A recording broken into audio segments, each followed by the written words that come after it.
I'm Cameron, and today we're going to take a look at how I mixed my orchestral soundtrack called A Child's Imagination.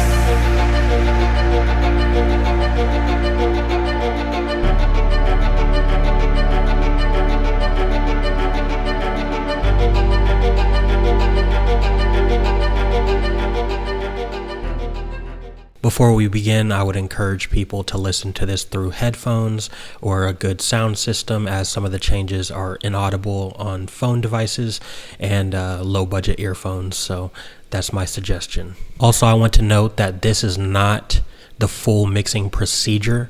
I mix as I make my productions, and so a lot of the automated stuff like automated EQ, compression, and effects are already rendered out. What I'm showing you is the after mix that I do at the final, before I release it to the public. It's the final stage where I mix the overall sound, and this is just minor tweaks to brighten up the mix, stereo imaging, panning, volume adjustments, and things like that. Let's take a look at the mix before the mix and after the mix. Let's take a look.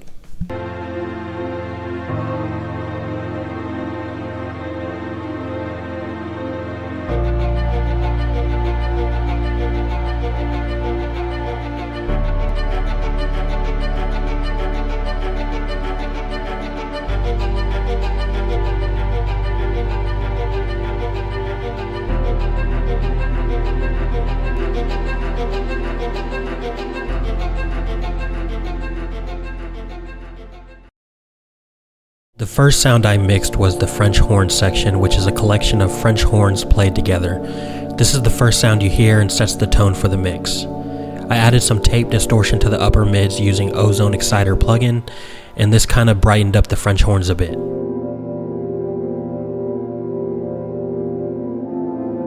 I used an equalizer to apply low pass and high pass equalization.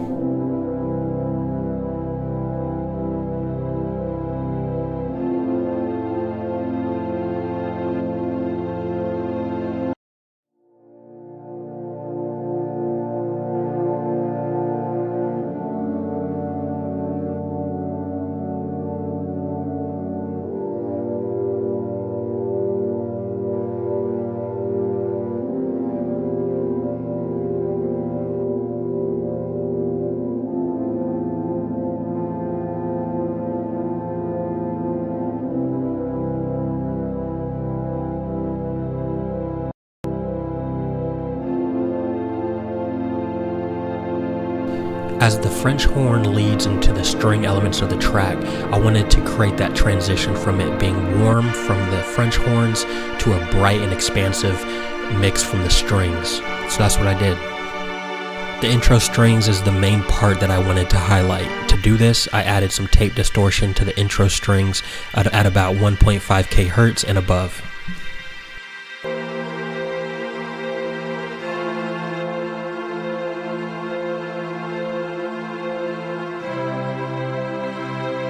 I also made the decision to pan the string section to the right a bit. I did this because the full string sound was going to be panned slightly to the left.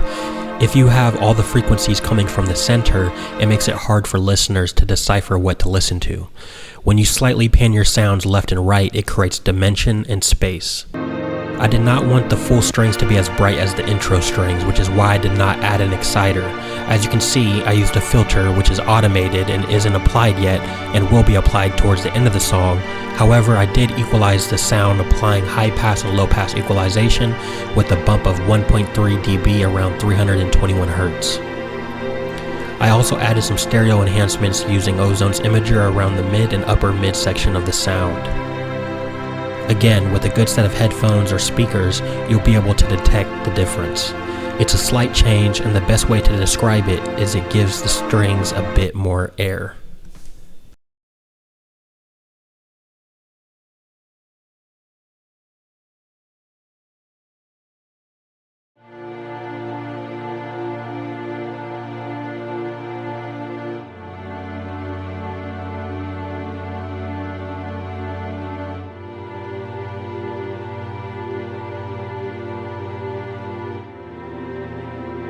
When deciding how to stereoize your mix, it's important that you listen to it as one cohesive project. You don't want to solo it and try to mix it that way. You want to see how it sits with other instruments. So it's important that when you stereoize, you incorporate all the other instruments that are involved, and then you begin your mixing.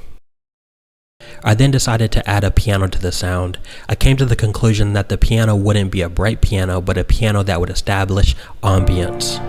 The piano succeeded the intro strings and full strings in the mix. I added some reverb with a long decay, and I also added some stereo imaging to the full spectrum of the piano.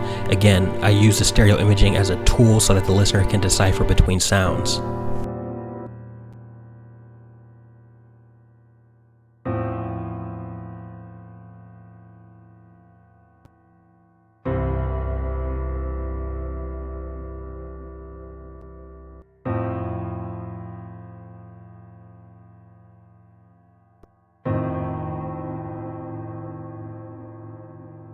I also added a timpani drum to enhance the transition. For this timpani sound, I added a little bit of reverb.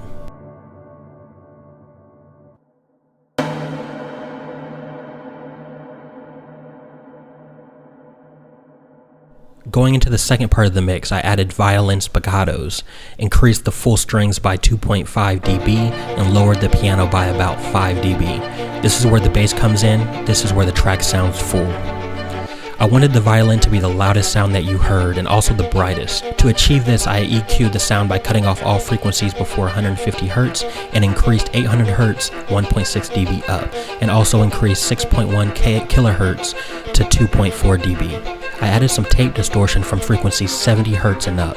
Of course, since I cut the frequencies before 150 Hz, adding distortion between 70 Hz and 150 Hz is unnecessary, but this is what I did, and sometimes things just don't make sense.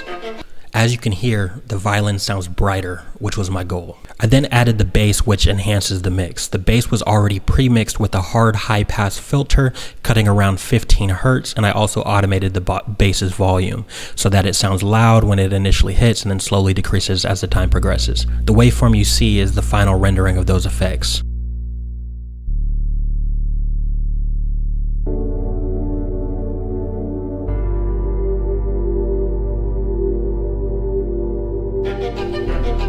So as far as mixing the bass again, I felt that there was no need to really do anything except mono it out and adjust the overall volume. Now time for the next section. I call this section the cool off section because this allows the track to breathe a bit.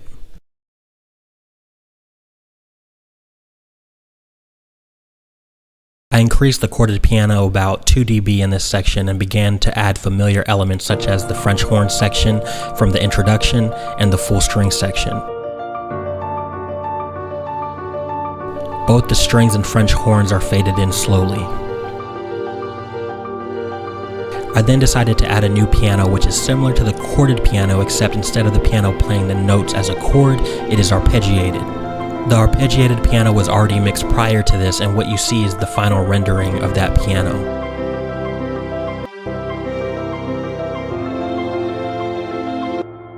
I added a viola section which played a different melody. This melody is designed to highlight the chorded piano and the arpeggiated piano. As a note, you have to be very careful when adding so many melodies to a track. You don't want to confuse the listener. Sometimes a track can get really busy when you start adding super melodies and all these other elements that create the overall track, but you have to understand that by limiting the melody to one or two different type of melodies, you're not really confusing the listener. And in fact, the melodies should play off one another in order to create one cohesive sound. And finally, the finale of the song. In the finale, I decided to add instruments used in the mix besides the French horn section. This is where everything is combined and creates a lush feel. I lowered the intro strings by 0.7 dB, lowered the viola section by about 4 dB, and lowered the arpeggiated piano by 3 dB. All these volume adjustments were to help clear distortion, as having too many instruments at loud volumes can create unneeded distortion. That is the reason why I began lowering the instruments. I also lowered the instruments to introduce a new percussive instrument. This instrument is panned slightly to the left, and I also added some stereo imaging to the lower mids, upper mids, and highs.